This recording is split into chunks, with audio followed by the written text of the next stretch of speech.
दोस्तों इस समय हम हैं राम राजा की नगरी ओरछा में और हमारे साथ हैं हमारे भाई जी हेमंत भाई जी जो कि एमपी टूरिज्म में गाइड हैं। उनसे जानते हैं ओरछा का विस्तृत इतिहास। चलिए हम मिलते हैं हेमंत भाई जी से जो हमें बताएंगे ओरछा का विस्तृत इतिहास। नमस्ते भाई, कैसे हैं आप? बस बढ़िया। भाई जी हमें बताइए ओरछा का इतिहास कैसे यहाँ पे पहले रहा है और अब यहाँ क्या डेवलपमेंट है, ये पूरा आप हमें बताइए। जी देखिए, ओरछा जो है ये बुंदेलखंड की वीर भूमि रही। जी और अगर आप 500 साल पहले की बात करें तो यहाँ कुछ नहीं था जी ओरछा में। मगर बुंदेलास जो थे वो यहाँ 500 साल पहले से ही एग्जिस्ट कर रहे थे, लगभग 10वीं शताब्दी से। और इन लोगों की जो पहली राजधानी थी वो थी गढ़ कुड़ार, जो अभी भी निवाड़ी जिले में ही आता है। यहाँ से 53 किलोमीटर दूर पड़ता है। एक राजा थे रुद्र प्रताप बुंदेला जो यहाँ शिकार खेलने के लिए आते थे। ओरछा शिकार के लिए फेमस था। यहाँ की वाइल्ड लाइफ आज भी मध्य प्रदेश की, सेंट्रल इंडिया की वाइल्ड लाइफ काफी फेमस है। तो जब राजा रुद्र प्रताप यहाँ आए तो उन्हें यहाँ बेतवा नदी मिली। और बेतवा जी जो हैं ये कलयुग की गंगा कही गई। बेतवा नदी के कारण उनने अपनी यहाँ राजधानी शिफ्ट करी। थोड़ा सा और बेतवा जी के बारे में बताएं कि ये मत्स्य पुराण जो है, हिंदू धर्मों में एक पुराण है मत्स्य पुराण धर्म में। मत्स्य पुराण में इस नदी का वर्णन है और वेत्रवंती के नाम से इसका वर्णन है। जैसे ही राजा रुद्र प्रताप बेतवा नदी के उस पार जाते हैं तो उन्हें एक महर्षि मिलते हैं। उनका नाम था महर्षि तुंग। आज भी जब आप उसको लोकेशन ट्रेस करेंगे तो वो एरिया तुंग अरण्य के नाम से आएगा। तुंग मीन्स महर्षि तुंग और अरण्य मतलब जंगल। तो महर्षि तुंग वहां तपस्या कर रहे थे। आज भी हमारे जब राम जी की स्तुति यहाँ होती है तो वहां एक चौपाई पढ़ी जाती है कि तुंग अरण्य प्रसिद्ध है, नीर भरे भरपूर, बेत्रवती गंगा बहें पातक हरण जरूर। तो बेतवा जी को गंगा की उपमा दी गई है। जैसे ही महर्षि तुंग के पास राजा गए और राजा बोलते हैं रुद्र प्रताप की ऋषि ये तो बहुत, महर्षि महाराज ये बहुत सुंदर छुपा हुआ स्थान है, आप हमें एक नाम सजेस्ट करिए, हम इस जगह पे एक राजधानी बना। तो महर्षि तुंग जो थे वो हंसने लगे और कहते हैं कि आपके सवाल में ही आपका जवाब। संस्कृत में सुंदर छुपी हुई जगह को ओड़च कहा जाता है। ओड़च, ओड़च, ओढ़ना। अब बताइए ओढ़ते किसको हैं, उड़ाते किसको हैं? जो एक्सपेंसिव हो, प्रीशियस हो, कीमती हो या सुंदर हो। तो बात कहने का मतलब प्रकृति ने इसको उड़ा हुआ था, नेचर ने इसको छुपा के रखा था इस जगह। तो ओड़च शब्द से ओरछा की उत्पत्ति हुई। ये तो हमें एक नई जानकारी मिली आप। जी बिल्कुल। अभी भी आप अगर दीदी किसी यहाँ बुजुर्ग से बात करेंगे जो 80-90 साल के हो गए हैं बुंदेलखंड एरिया के, तो वो ये नहीं कहते कि हम ओरछा जा रहे हैं, वो कहते हैं हम ओरछे जा रहे हैं। ला और रा का अंतर। तो फिर सबसे पहले राजा रुद्र प्रताप ने ये वाला महल बनवाया जो मेरे जस्ट पीछे है, अपन देख रहे हैं। ये राजा महल के नाम से ये बिल्डिंग जानी जाती है। ये 16th सेंचुरी में बनी। राजा रुद्र प्रताप, उनकी डेथ हो गई, फिर उनके बेटे भारती चंद्र और तीसरे राजा मधुकर शाह ने इसको फिनिश कराया।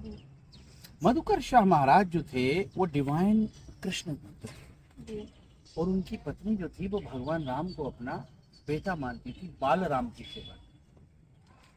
वो कहते हैं कि मधुकर शाह महाराज की रानी कुंवर गणेश, उनका नाम कुंवर गणेश था, मधुकर शाह महाराज की रानी कुंवर गणेश अवधपुरी से ओरछा ल्याई अवध नरेश। भगवान को अपनी तप, अपनी साधना, अपनी प्रतिज्ञा से यहाँ लाई। उन्हीं की वजह से ये जो आज मंदिर है यहाँ राम जी का राजा के रूप में। बताते हैं कि जब रानी वहाँ अयोध्या गई राजा से हट ठान के कि हम भगवान को लेके आएंगे, तो 3 महीने की तप के बाद भगवान नहीं आए। रानी ने कहा कि जब पति ने कहा है कि वापस नहीं आना, तो वो उनने डिसाइड किया कि अब सबसे अच्छा उपाय है कि सरयू नदी में ही त्याग दो, क्योंकि भगवान की तरफ से तो कोई जवाब आ नहीं रहा था। तो बताते हैं कि सरयू नदी में ये जो रानी थी वो कूद गई और जैसे ही वो कूदती है तो भगवान राम एक छोटे बच्चे के रूप में अवतरित होते हैं और रानी से कहते हैं कि मैं आपके साथ चलूंगा, मगर मेरी 3 शर्तें हैं। पहली शर्त कि आप मुझे अपनी गोद में पैदल लेके चलेंगी और वो भी केवल महीने में 1 बार मेरा मूवमेंट होगा, पुष्य नक्षत्र में। पुष्य नक्षत्र में आज भी ओरछा में 25 से 30 हजार लोग आते हैं जो दर्शन करते हैं लगभग। दूसरी शर्त, ओरछा में मैं जहाँ भी रहूंगा मुझे राजा बनाना पड़ेगा, साम्राज्य देना पड़ेगा। तो मधुकर शाह महाराज जैसे भाग्यवान राजा ने भगवान को अपना मुकुट पहनाया और उनको राज तिलक किया, तब से यहाँ के राजा हो गए राम। भारत का एकमात्र मंदिर है जहाँ राम राजा है। देखिए रामायण में राजा को राम बना दिया जनता ने, राजा बनने जा रहे थे तो उनको राम बना दिया। यहाँ के भाग्यवान राजा और रानी ने राम को लाके यहाँ राजा बनाया। और भारत का एकमात्र मंदिर है जहाँ भगवान को गार्ड ऑफ ऑनर दिया जाता है। मध्य प्रदेश पुलिस के 5 जवान गन सल्यूट करते हैं। तीसरी शर्त ये थी कि मैं ओरछा में जहाँ भी एक बार बैठ जाऊंगा वहां से हटूंगा नहीं। तो मधुकर शाह महाराज ने ये बड़ा वाला मंदिर जो चतुर्भुज मंदिर है वो बनवाया, बट जब भगवान को यहाँ रानी लाई तो वो बन नहीं पाया। पवित्र चीज आपके हाथ में है, गोद में है, आप यहाँ वहाँ नहीं रख सकते। पवित्र चीज को शुद्ध जगह पे ही रखा जाएगा। मंदिर कंप्लीट नहीं था, कहाँ रखें? तो घर में दूसरी जगह शुद्ध होती है क्या? मंदिर के बाद रसोई। तो ये राम राजा मंदिर जो था बेसिकली वो रॉयल रसोई था, रॉयल किचन था। तब से भगवान यहाँ है और यहाँ राजा के रूप में सबका निर्णय कर रहे हैं, उचित अनुचित का निर्णय कर रहे हैं और सबकी रक्षा कर रहे हैं। ऐसे मधुकर शाह ने इस पैलेस का भी कंस्ट्रक्शन खत्म कराया। इनमें पेंटिंग्स हैं बहुत अच्छी, 500 साल पुरानी पेंटिंग्स हैं इस पैलेस में। इसके बाद आता है 17वीं सेंचुरी और चौथे राजा आते हैं वीर सिंह बुंदेला। वीर सिंह बुंदेला ने बुंदेलखंड में 50 से ज्यादा महल बनवाए और 120 से ज्यादा मंदिर बनवाए। झांसी का किला, दतिया, बड़ौनी, कालकी, पन्ना में भी कई जगह उनने इतने बड़े बड़े मंदिर और उसका कहते हैं महलों का निर्माण कराया। और उनका जो पीरियड कहा जाएगा वो बुंदेलखंड का आर्किटेक्चरल गोल्डन पीरियड कहा जाएगा। वीर सिंह बुंदेला पॉलिटिक्स भी बहुत अच्छी खेलते थे और वो जहांगीर के बहुत अच्छे दोस्त हो गए, सलीम के, नॉट जहांगीर, सलीम। अब जो कहानी इतिहास में अपन जब जाते हैं तो एक कहानी आती है सलीम और अनारकली। बताते हैं कि जब अकबर ने अनारकली को मरवाया तो सलीम जो थे वो अकबर से विद्रोह करके इलाहाबाद, प्रयाग आ गए। उसी समय अकबर के दरबार में एक मंत्री था अबुल फजल, जिसने आईने अकबरी, अकबरनामा, वो पोएट थे। वो चाहते थे कि हम सलीम को मार दें और हम बादशाह बने।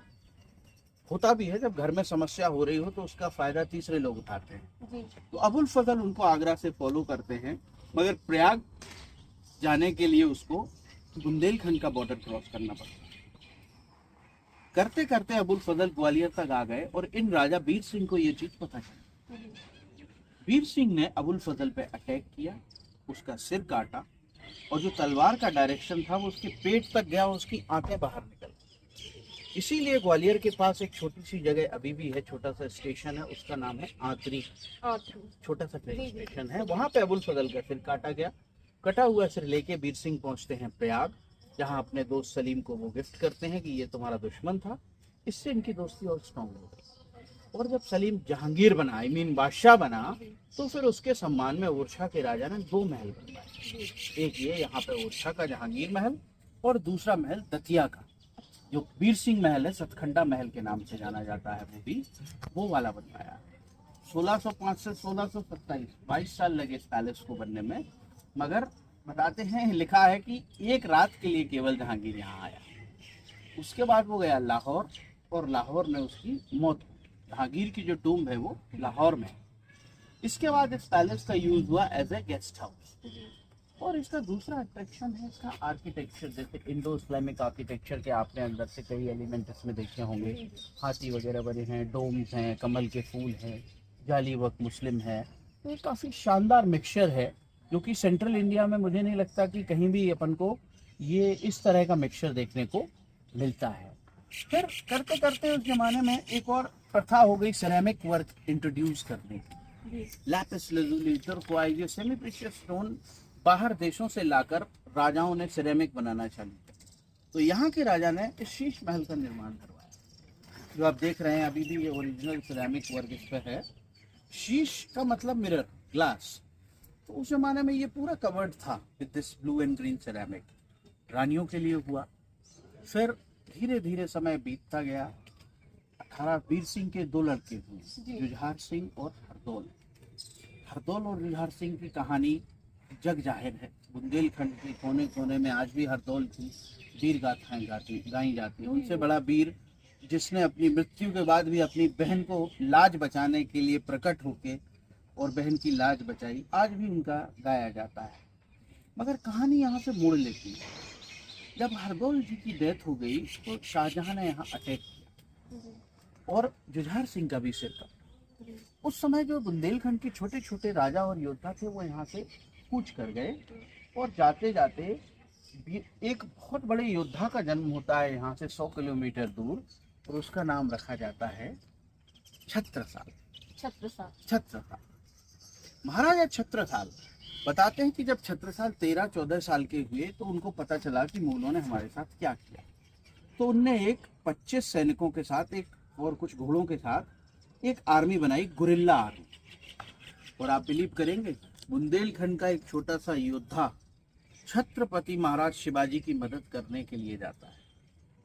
महाकवि भूषण लिखते हैं, क्या लिखते हैं? महाकवि भूषण कहते हैं कि शिव खो सराहों के सराहों छत्रसाल। मतलब शिवाजी महाराज छत्रपति शिवाजी को सराहूं कि सराहूं छत्रसाल। देवर पैरेलल वॉरियर। तो महाराजा शिवाजी महाराज उनको मोटिवेट करते हैं कि तुम जाओ और बुंदेलखंड का रीस्टैब्लिशमेंट। छत्रसाल ने अपने जीवन में 50 से ज्यादा लड़ाइयाँ लड़ी और कभी नहीं हारा। मोहम्मद खान बंगश, शेरशाह सूरी और कई मुगलों को इनने हराया। और जब छत्रसाल एक उम्र के बाद बूढ़े हो गए तो बंगश ने यहाँ फिर अटैक किया। बंगश की सेना को हराने के लिए ये अपने मित्र को पत्र लिखते हैं, और मित्र कौन था? बाजीराव पेशवा। क्या लिखते हैं छत्रसाल? छत्रसाल महाराज लिखते हैं कि जो गति भई गजेंद्र की, गजेंद्र मोक्ष में जब मगर के मुंह में गज फंस जाता है हाथी, वो लिखे हैं वो कि हम फंस गए। जो गति भई गजेंद्र की सो गति भई है आज। मैं भी फंसा हूँ। जो गति भई गजेंद्र की सो गति भई है आज, और बाजी जात बुंदेल की, बाजी मतलब गेम, बाजी जात बुंदेल की राखो बाजी लाज।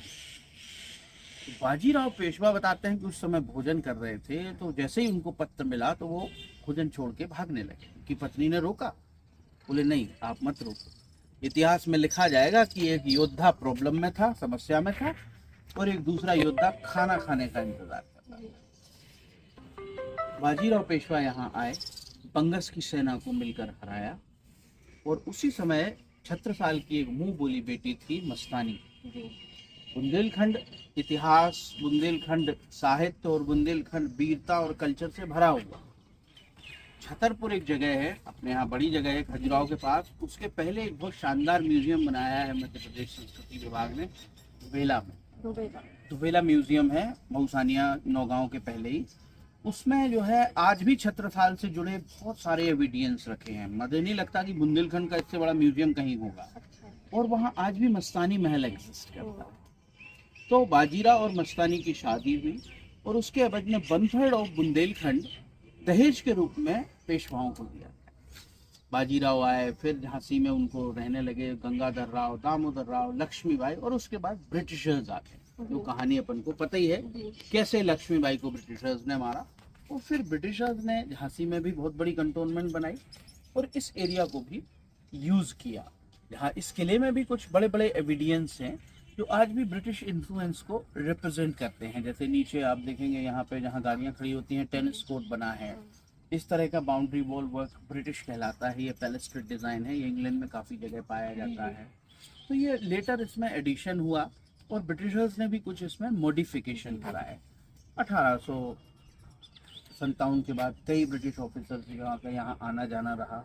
और कुछ हिस्टोरियन ये भी बिलीव करते हैं कि जो जंगल बुक के राइटर थे रुडयार्ड किपलिंग, तो वो कुछ समय यहाँ शीश महल में रुके। और जो जंगल बुक के मंदिर हैं, जो मोगली के अपन मंदिर देखते हैं, वो बेसिकली यहीं से इंस्पायर हुए, जो जहांगीर महल के मेन गेट से आप। और फिर यहाँ से रुडयार्ड किपलिंग जाते हैं पेंच, जहाँ उनको मोगली मिला। तो ये पूरा किपलिंग का बेसिकली एरिया भी रहा है। आज भी ओरछा के आप देखिए कितने घने जंगल हैं, नदी है, और बीच बीच में मंदिर पगोडास टाइप के हैं।